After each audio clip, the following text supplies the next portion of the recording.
Itu saya kena kecelakaan itu 18 hari baru nyampe di daratan, nyampe hospital, nyampe rumah sakit. Jadinya memang terlalu lama. Di laut itu di perjalanannya kan nggak bisa cepet dong, itu saya kena itu pas di laut perbatasan laut Jepang Rusia. Jadinya mau ke rumah sakitnya itu, ke Taiwannya itu butuh waktu 18 hari nyampe rumah sakitnya.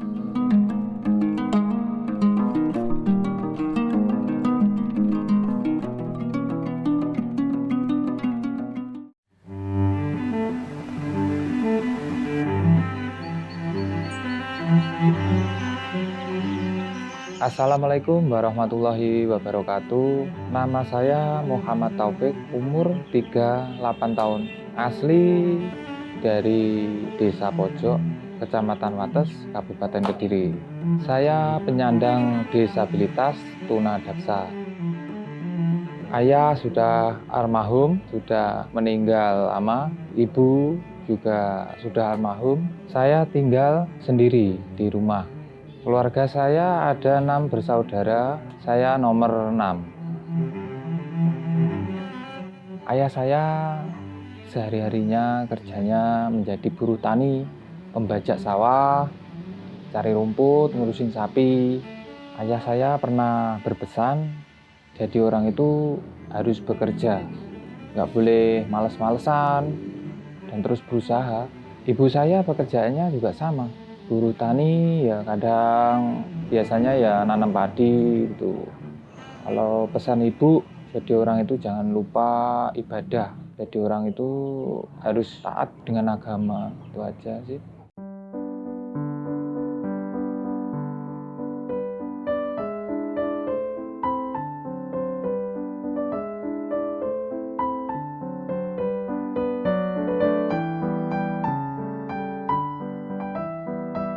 Cerita sama orang tua ada sih, dulu masih kecil itu sering kalau pas sama-sama ke sawah itu naik bajak kan, naik bajak itu, terus kadang juga bercanda-canda itu sering kan. Bapak ibu saya itu orangnya suka bercanda.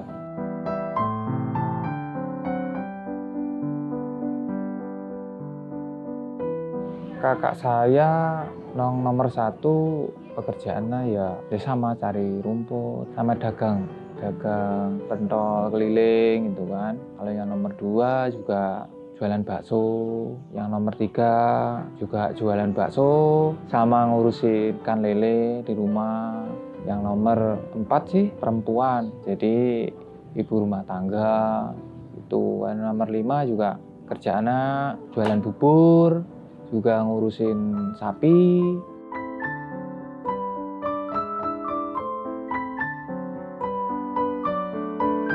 Ya dari awal usaha saya ayam bertelur gitu.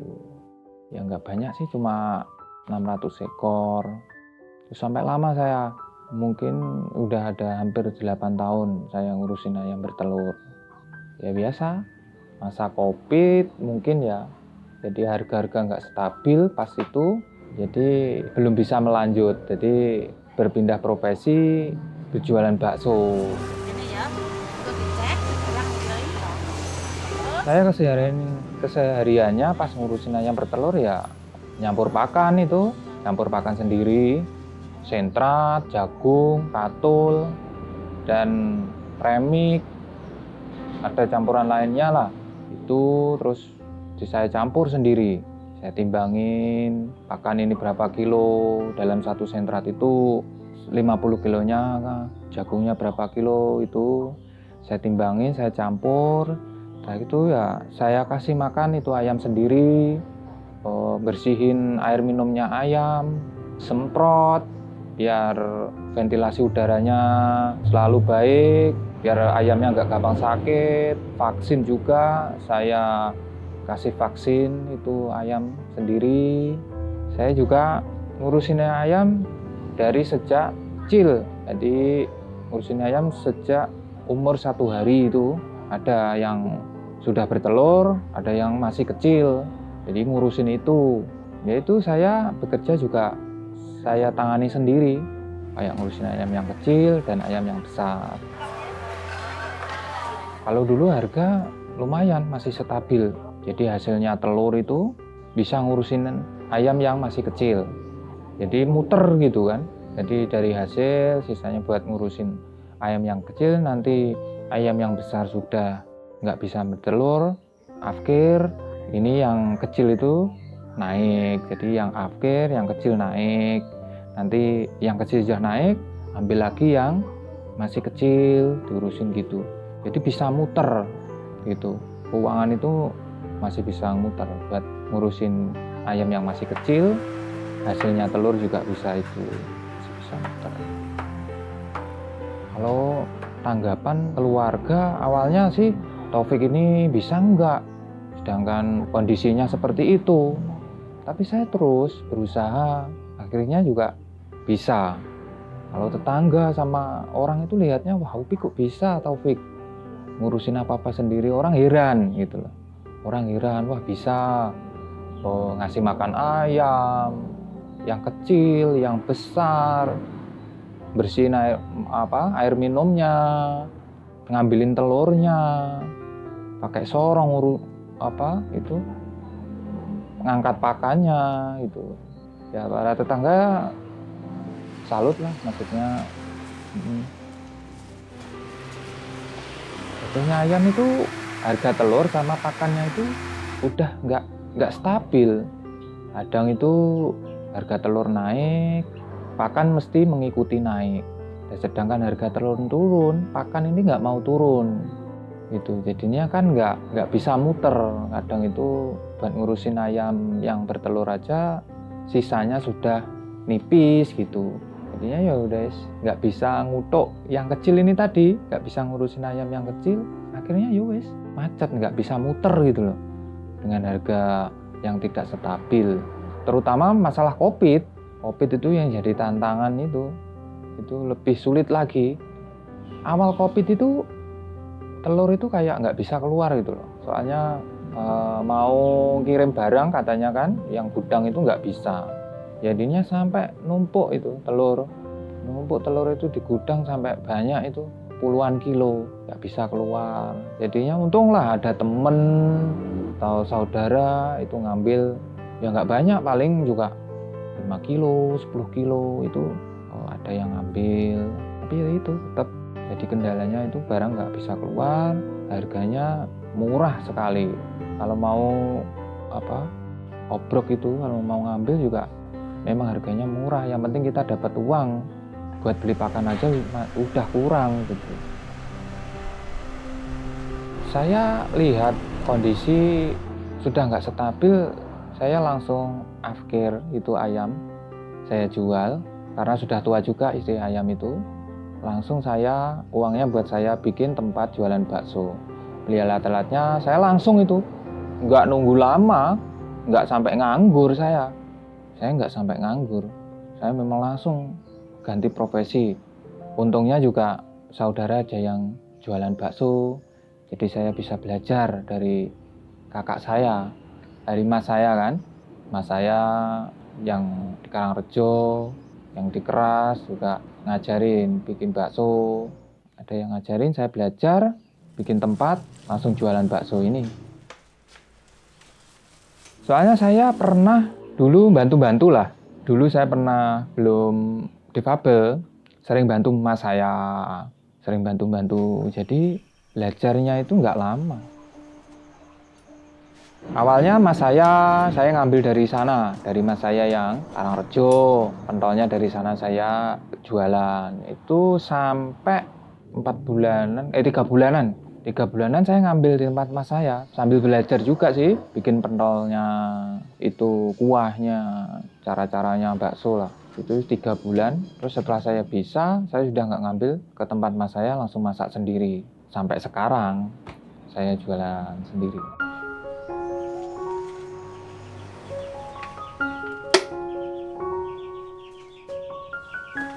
Memang ada kesulitan sih.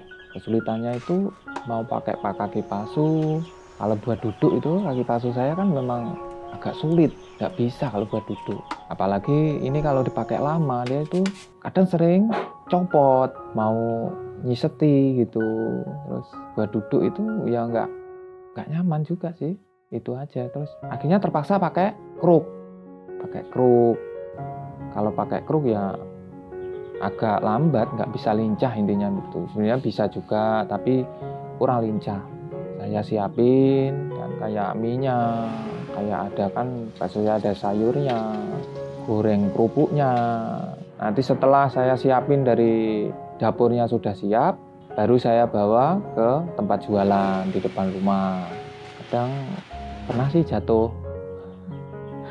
tapi ya pas awal-awal itu pernah jatuh kepleset juga pernah, bawa bahannya mau di ke depan memang sudah biasa jatuh, tapi lama-lama juga terbiasa memang enggak juga.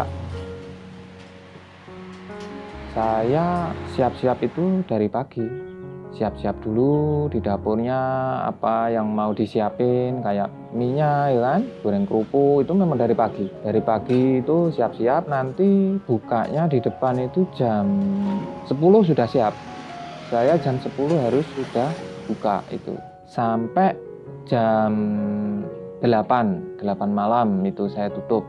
8 malam saya tutup, soalnya kan dari pagi. Kalau pas hari puasa saya bukanya mulai itu jam 4 siap-siapnya. Nanti jam 5 harus sudah siap di depan, harus sudah buka sampai jam 10. Kadang kan tergantung, kadang rame sepinya, kadang kalau pas agak rame gitu ya bisa sampai malam ya, nunggu sampai itu pembelinya habis ya.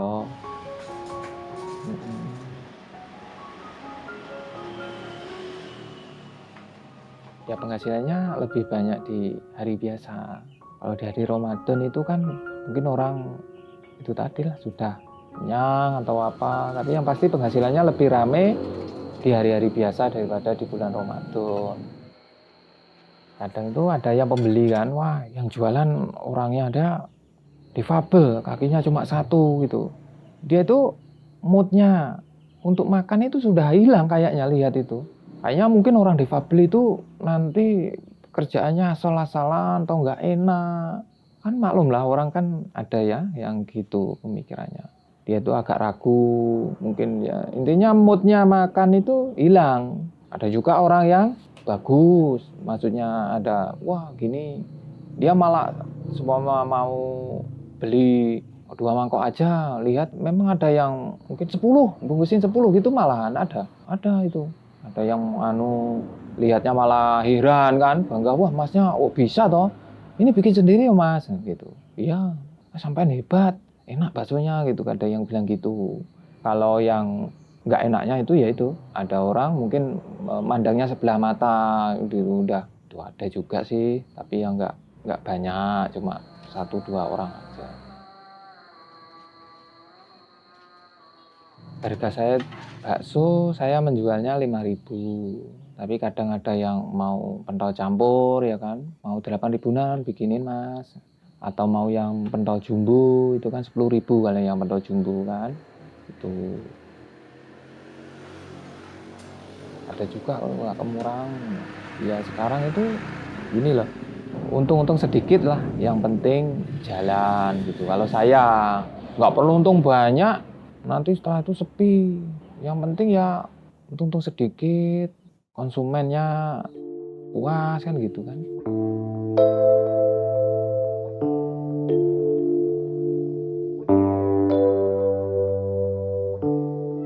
Saya dulunya itu kerja di laut, di kapal itu nangkap ikan.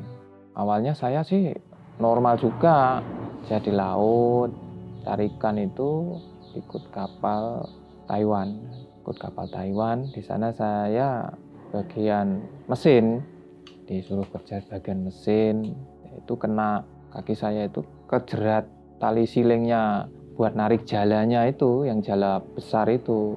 Jadinya di situ ketarik, yang istilahnya gubet di kaki, yang satunya masih kena arus laut, yang satu ditarik mesin. Jadi kaki saya itu kena siling gitu loh, terus ya sempet sampai kena tulang itu, sampai gaduk tulang itu siling Tapi ada temen ya, ketahuan saya kena itu sama kaptennya, itu mesinnya dimatiin. Jadi mesin buat narik silingnya itu udah mati. Akhirnya sempat ditolongin kan, ditolongin. Tapi pas masa kena itu, kaki saya masih bisa saya gerakin.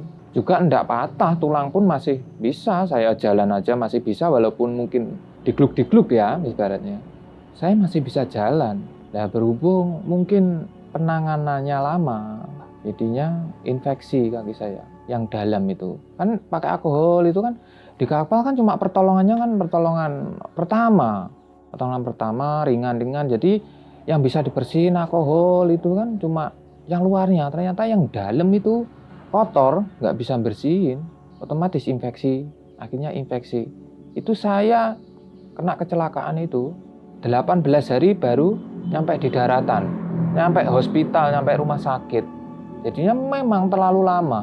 Di laut itu di perjalanannya kan nggak bisa cepet dong, itu saya kena itu pas di laut perbatasan laut Jepang Rusia. Jadinya mau ke rumah sakitnya itu, ke Taiwannya itu butuh waktu 18 hari nyampe rumah sakitnya. Nyampe rumah sakit itu awalnya kan nyadar sudah sampai, ya kan? Udah sampai itu langsung masuk ambulan. Di rumah sakit itu langsung saya itu dokumen kan dilihat, oh ini paspor ini perjalanan di sini. Langsung dikasih ke rumah sakit yang bagus di luarnya itu. Langsung masuk rumah sakit bagus, terus ya dokter juga ngusahain kalau bisa nggak diamputasi. Saya tahu kamu masih muda, kalau bisa ya saya usahain. Waktu itu umur berapa ya? Umur sekitar 27 ya. Kalau nggak salah 27-an. Umur saya pas masa itu tahun 2011 ya. 2011 saya masuk rumah sakit itu langsung dikasih rumah sakitnya yang bagus. Dokter pun ngusahain. Setelah dicek, di lab lagi, dilihat lagi itu lukanya. Ternyata memang harus diamputasi.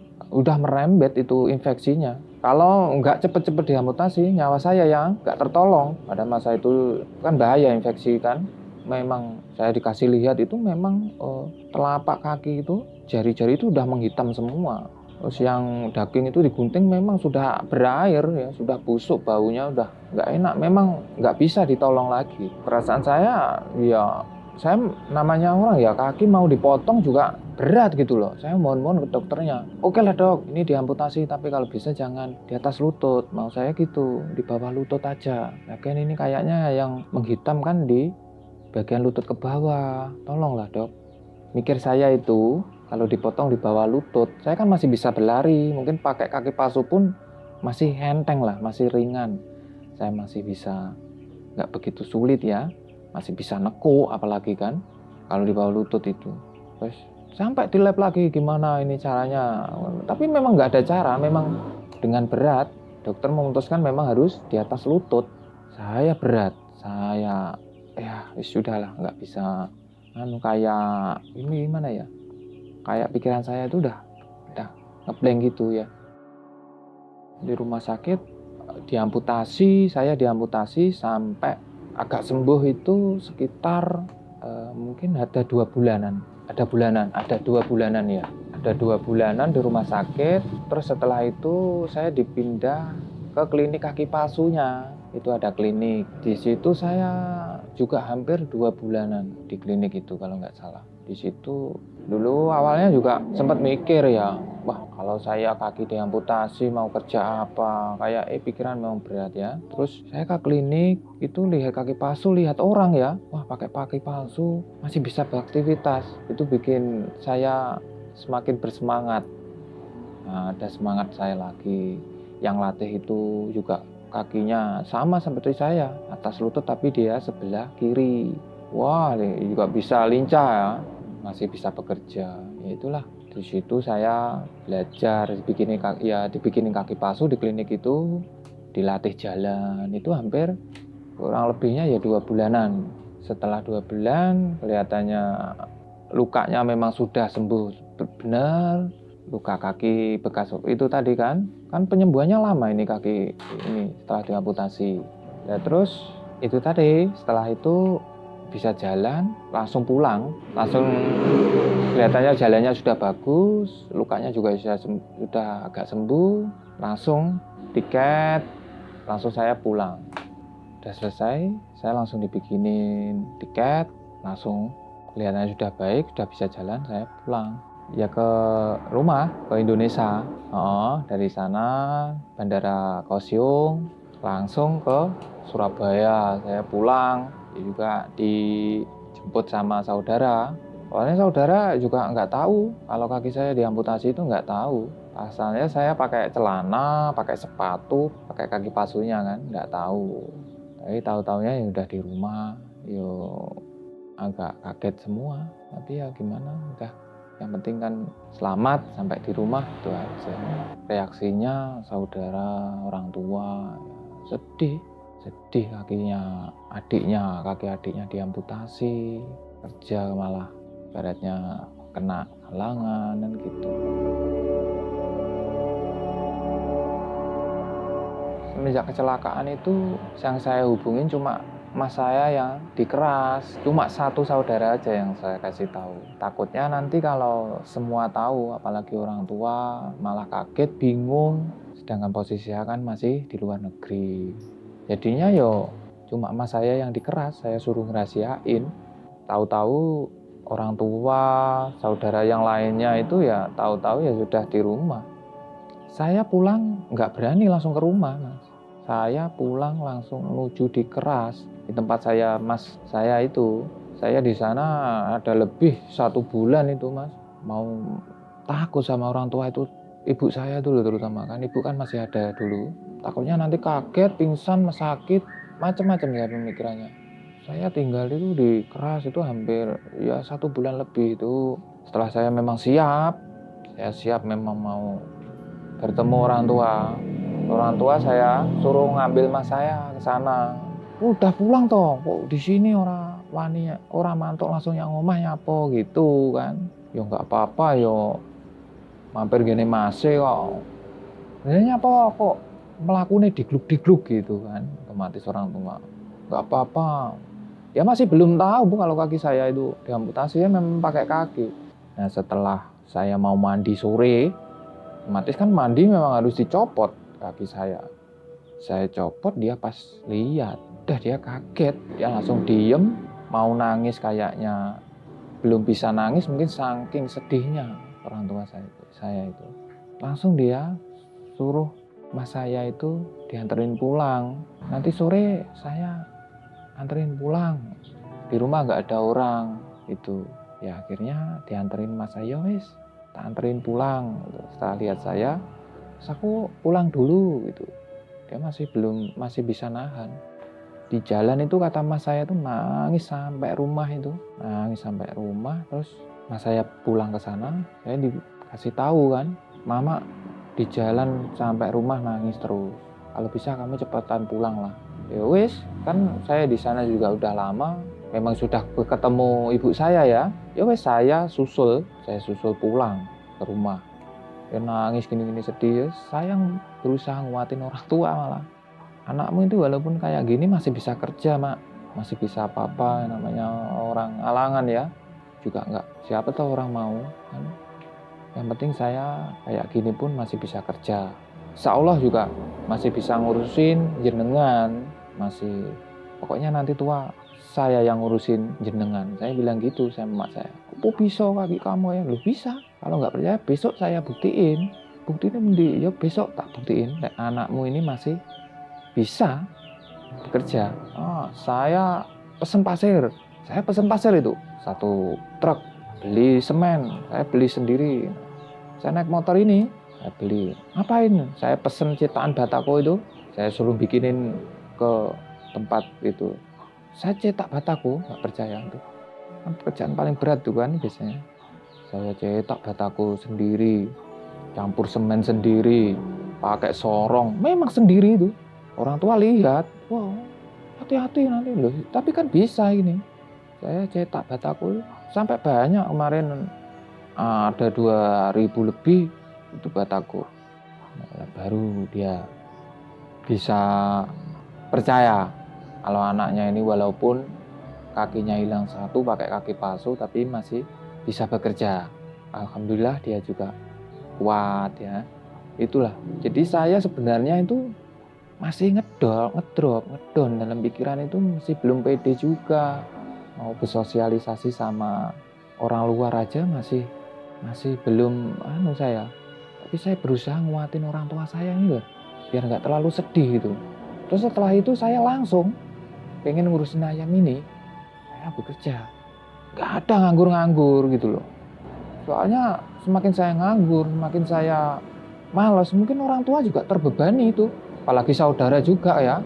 Itu saya langsung mencoba sesuatu apa yang saya bisa.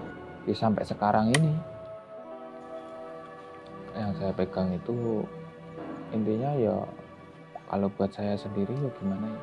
Intinya kalau dari orang tua juga, di orang itu ya takut. Orang itu harus takut, takutnya maksudnya takut untuk melakukan sesuatu yang salah. Jadi gitu, takutlah kamu, takut untuk melakukan hal yang salah itu takut toh. Kamu itu punya Tuhan, kamu tuh apa yang kamu buat itu ada balasannya gitu loh. Terus keduanya, ya orang itu juga taat gitu, taat dengan agama. Orang itu kalau nggak punya agama, hidup itu nggak gitu, harus taat dengan agama. Ya yang ketiga itu tekad itu. Iya, orang itu walaupun apa harus tekad. Dengan tekad kita semangat untuk bekerja, dapat hasil kan untuk hidup di dunianya. Kalau bisa kan juga bermanfaat bagi orang lain juga. Keinginan saya itu sampai saat ini yang belum terpenuhi itu ya berkeluarga gitu. Berkeluarga, tapi ya mungkin nggak semudah itu ya bagi difabel itu. Mana orang yang mau kan? Rata-rata orang juga melihatnya juga dari fisik, dari materi, itu jelas. Tapi cari orang yang tulus itu bagi saya itu masih sulit. Sampai saat ini pun saya belum. Itulah keinginan saya itu juga berkeluarga, bisa menjadi pengusaha itu.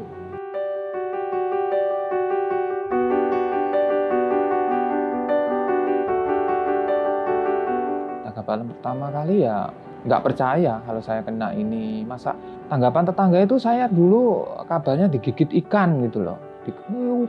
Taufik itu digigit ikan gitu. Ikannya gede itu, kakinya sampai putus langsung gitu kan. Ya namanya itu.